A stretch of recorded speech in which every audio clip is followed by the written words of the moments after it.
Alexandrie, sur la côte nord de l'Égypte.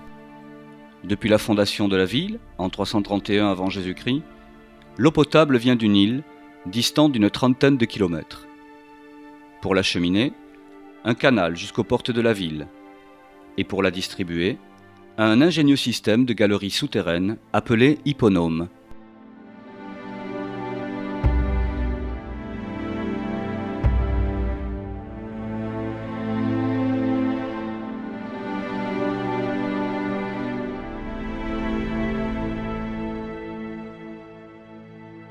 Durant 8 siècles, Alexandrie se développe avec ses hipponomes jusqu'au tsunami de 365.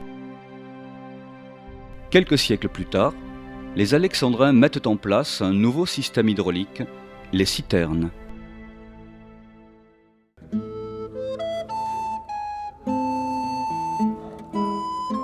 On peut se promener spacieusement dans ces citernes, comme au milieu de plusieurs superbes colonnades. Elles ont encore une étendue surprenante. Des gens qui y sont entrés par un bout de la ville en sont sortis par l'autre.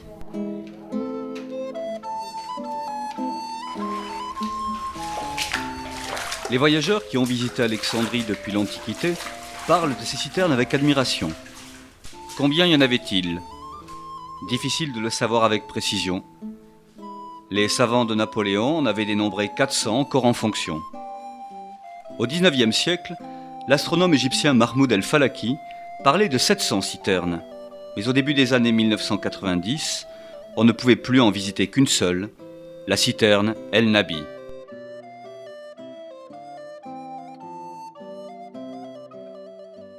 Au début des années 1990, le Centre d'études alexandrines s'est fixé comme objectif de retrouver ces citernes disparues, afin de les inventorier et de les étudier.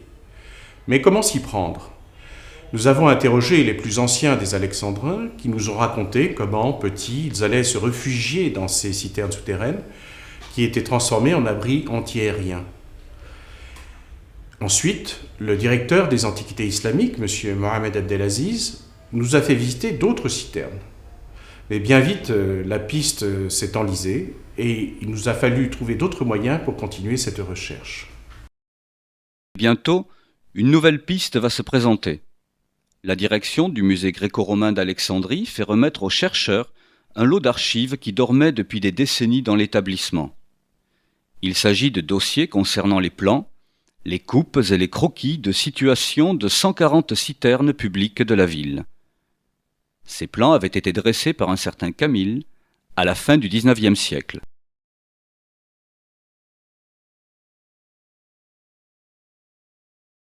Les fouilles d'urgence entreprises par le Centre d'études alexandrines permettent de mettre au jour les puits et les citernes dans les quartiers d'habitation.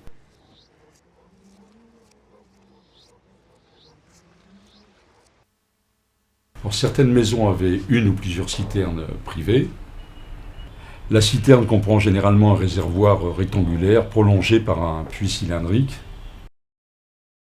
L'intérieur du puits, d'un diamètre suffisant pour laisser passer un homme, est pourvu d'encoches qui permettent la descente.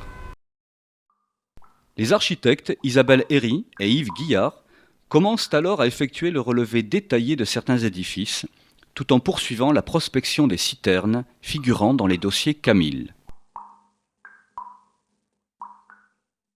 À côté des hipponomes, les premières citernes alexandrines sont apparues dans les quartiers artisanaux et dans les nécropoles. Pourquoi l'eau a-t-elle une place si importante dans les pratiques funéraires ? Elle sert à laver le corps du défunt et à le préparer pour l'embaumement. Elle est aussi synonyme de frontière et de passage dans l'au-delà. Présente à tous les moments du culte du mort, elle fait partie intégrante des libations effectuées sur la tombe, des banquets ainsi que des cérémonies commémorant le mort. L'eau offerte aux défunts apparaît comme symbole de régénération et de renaissance. À l'époque romaine, quelques grands projets urbains motivent la construction de nouveaux réservoirs. Ils ne sont plus creusés dans la roche, mais maçonnés. Ces premières citernes, en briques cuites, carrées, sont encore de contenance modeste, comme au Sarapeion à l'époque impériale. Tandis qu'au IVe siècle après Jésus-Christ, avec l'établissement des thermes de Komel Dika, les Alexandrins font encore évoluer le plan des citernes, les murs sont allégés, au profit de l'espace de stockage. Après le tsunami de 365 après Jésus-Christ, le système hydraulique antique se dégrade. Les eaux des puits et des hipponomes deviennent salées, comme celles du lac Mariut. Les Alexandrins attendront le début de l'époque byzantine pour construire les premiers réservoirs publics d'eau potable. Au printemps 2000, le réaménagement de bâtiments jouxtant la cathédrale grecque orthodoxe Evangelismos permet la découverte fortuite d'un des plus beaux exemples de citernes de cette époque.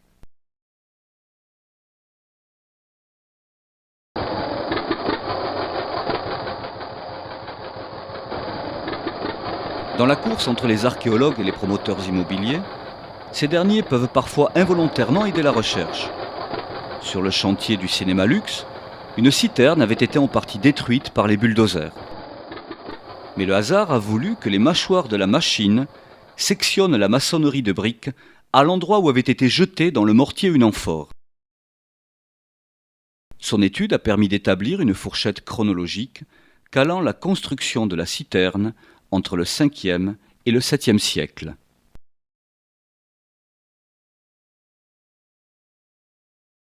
Au 9e siècle, les Toulounides investissent Alexandrie. Les premières grandes citernes à niveau, adjointes aux hipponomes, sont mises en place. De la fondation d'Alexandrie à l'époque médiévale, la forme des citernes aura radicalement évolué.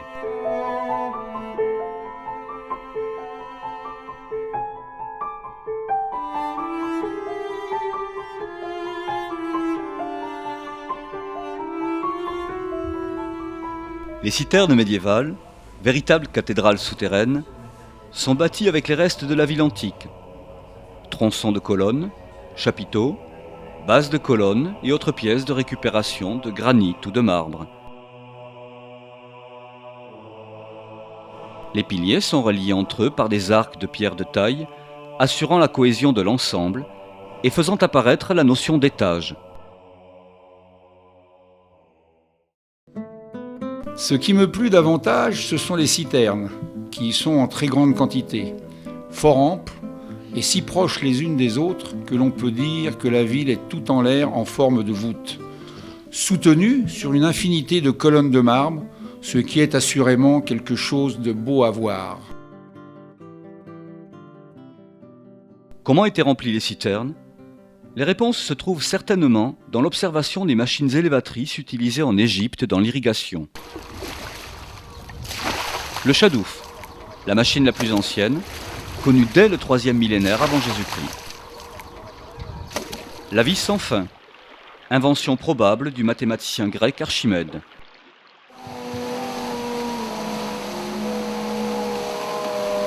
La noria, telle que l'on l'entend encore dans l'oasis du Fayoum.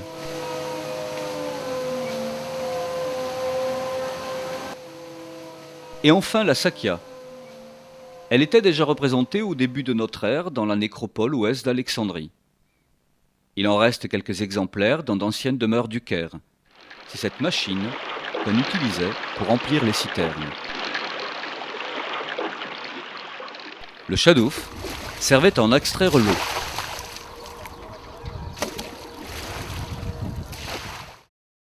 À la fin du XIXe siècle, les découvertes de Pasteur sur la pureté bactériologique de l'eau signent la disparition définitive des citernes. Les nombreuses épidémies et dysenteries endémiques se propageaient par cette voie.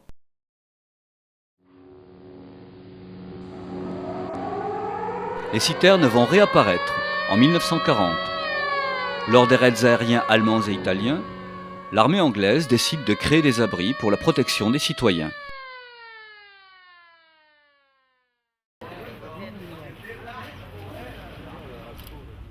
La citerne Namahna, au cœur du quartier Komeldika, était l'un de ces abris.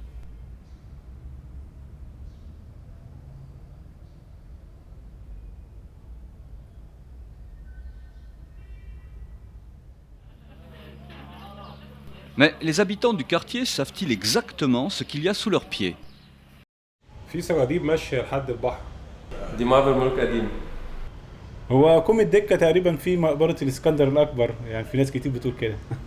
Outre Nabahna, les citernes d'Ar Ismail, Ibn Battuta, Safwan, Zeriba et peut-être d'autres encore furent transformées à cette occasion afin de recevoir leur quota de réfugiés. Chaque niveau d'arcade était couvert par un plancher de béton armé. Dans chaque travée, des bancs. Et dans chaque citerne, un système d'aération.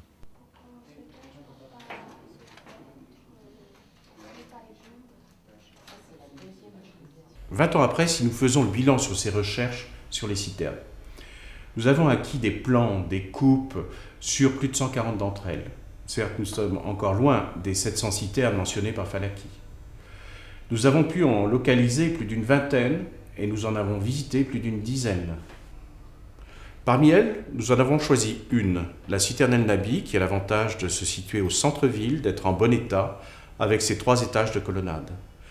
Nous sommes en train de terminer les campagnes de fouilles sur cette citerne et nous commençons les travaux de réhabilitation. Nous espérons la présenter au public dans les années qui viennent. Et aujourd'hui, d'où provient l'eau utilisée par les Alexandrins ? La source originelle est la même que celle qui alimentait autrefois les citernes et qui irrigue aujourd'hui tout le pays, le Nil. Après un traitement dans des stations des plus modernes d'Égypte, l'eau est distribuée dans la ville.